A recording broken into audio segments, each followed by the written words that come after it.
The siege of Zaragoza was a pivotal episode during the Peninsular War, part of the broader Napoleonic Wars. Taking place between June 15, 1808, and February 20, 1809, it was a defining moment of Spanish resistance against French occupation. The siege, marked by extreme brutality and heroism, involved two separate French assaults on the city, culminating in a prolonged and bloody second siege. Zaragoza, the capital of the Aragon region in northeastern Spain, held significant strategic importance due to its location along the Ebro River and its role as a cultural and political hub. The Spanish uprising against French rule, following Napoleon's imposition of his brother Joseph Bonaparte as King of Spain in 1808, triggered widespread rebellion. Zaragoza became a symbol of Spanish defiance. First siege, June 15 to August 14, 1808. French General Charles Lefebvre Desnouettes led an army of around 6,000 soldiers to capture the city. Initially underprepared, Zaragoza's defenders, led by General José de Palafox, resisted fiercely. The city's poorly fortified walls and lack of a professional army did not deter its population. Civilians, including women such as the legendary Agustina de Aragón, played crucial roles in the defense. The siege was characterized by street fighting and Spanish counterattacks.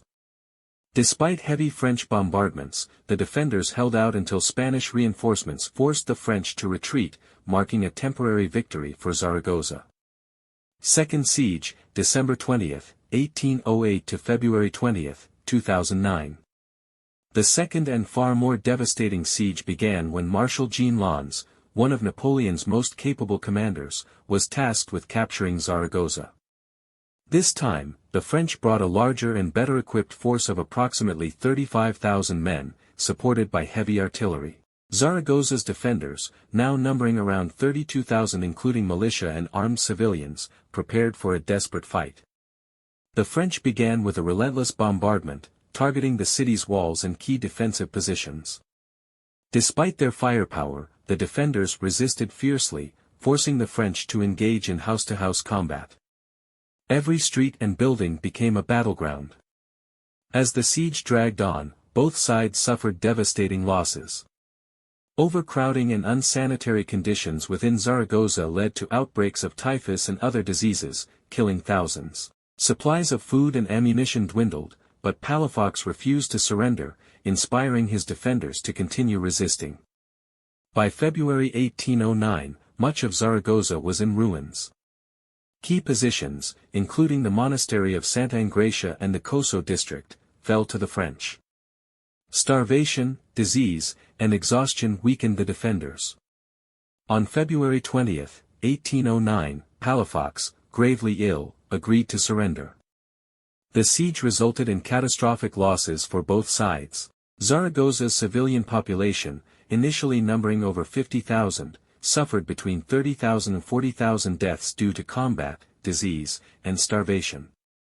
The French also endured heavy casualties, losing over 10,000 soldiers.